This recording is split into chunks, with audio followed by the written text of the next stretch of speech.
Hakim Konstitusi Arief Hidayat meradang dalam sidang perselisihan hasil pemilihan umum PHPU Pileg 2024 yang digelar di ruang panel 3 MK Kamis pagi. Pasalnya tidak ada satupun komisioner KPU yang menghadiri sidang.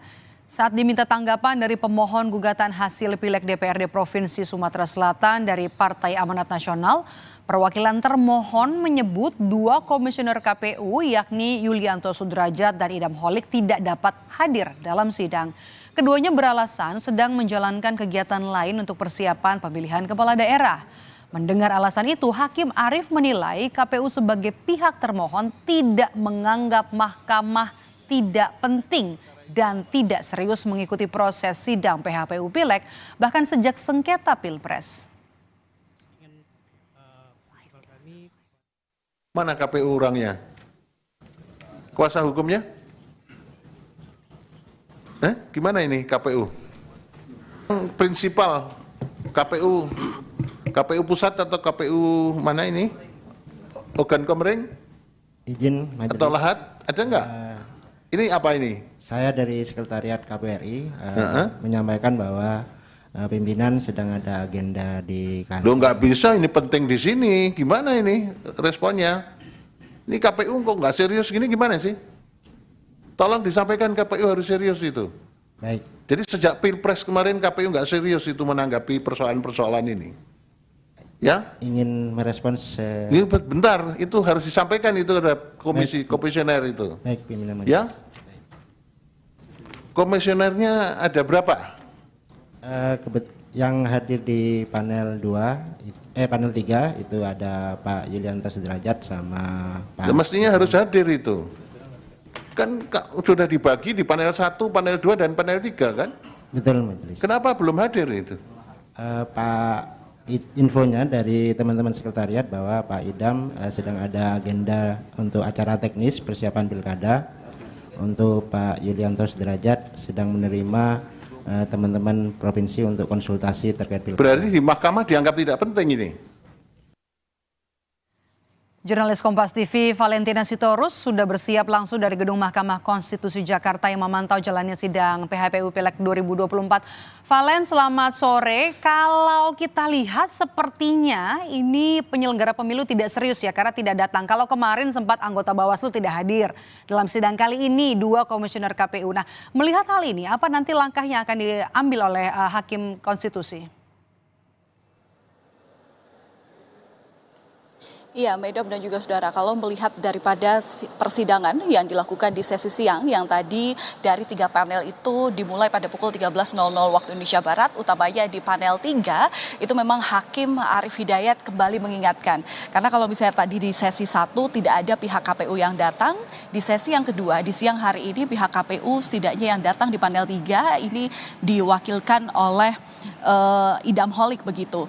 Sifatnya adalah berupa himbauan lagi-lagi dari Hakim Mahkamah Konstitusi ini mengingatkan kembali pada pihak KPU yang kemudian tadi dianggap menjadikan persidangan ini sebuah problematik gitu ya. Ini mengingatkan bahwa minimal kalau tidak ada KPU pusat yang hadir dalam persidangan sengketa hasil pemilihan umum ini harus ada pihak lainnya yang diwakilkan oleh KPU provinsi atau KPU kabupaten yang kemudian memang itu harus dihadirkan. Jadi kalau misalnya memang tidak ada pihak komisioner yang hadir, ini harus diwakilkan oleh pihak KPU provinsi ataupun juga kabupaten kota.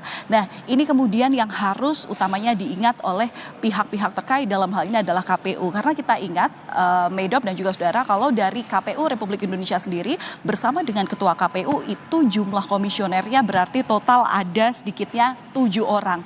Di mana dari 7 orang komisioner ini sebenarnya masing-masing juga sudah dibagi berdasarkan koordinator wilayah dari masing-masing daerah pemilihan pemilu sendiri begitu. Kenapa tadi kemudian yang dimention namanya oleh Hakim MK Arief Hidayat ini adalah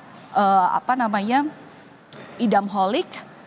Itu karena Idam Holik sendiri diketahui merupakan koordinator wilayah Sumatera Selatan. Jadi karena ketika dari Kabupaten Komering Ilir itu tidak ada perwakilan dari KPU tingkat kabupaten, makanya ini yang dimention kemudian adalah Idam Holik begitu yang memang mengkoordinir dari KPU Pusat sendiri. Karena kita tahu bahwa sengketa pemilu ini memang berdasarkan dari perbedaan form C hasil, kemudian juga formulir D salinan yang saat itu rekapannya berada di tingkat kecamatan. Perlu diketahui juga adanya sengketa ini utamanya yang diajukan oleh para pemohon ini juga berkaitan dengan hasil adanya selisih angka daripada perolehan suara di masing-masing daerah pemilihan yang memang kalau kita ingat pelaksanaan pemilu ini dilakukan secara berjenjang dari TPS, kemudian kabupaten kota, kecamatan, provinsi hingga nasional. Sehingga kenapa KPU ini perannya sangat penting? Karena ya KPU itu yang mulai mengetahui adanya sengketa ataupun ada permasalahan ketika proses pemilihan umum ini sudah dalam masuk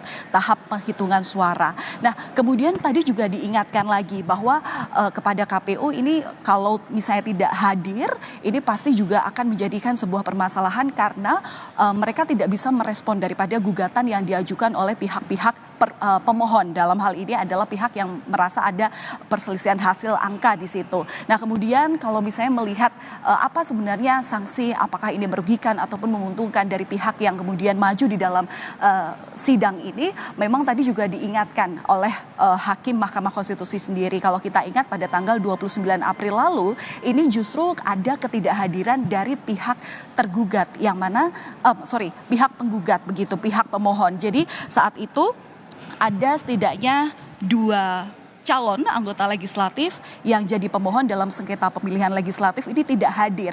Makanya kembali Hakim MK saat itu juga menyatakan bahwa pihak-pihak ini dianggap tidak serius dalam mengajukan perkara.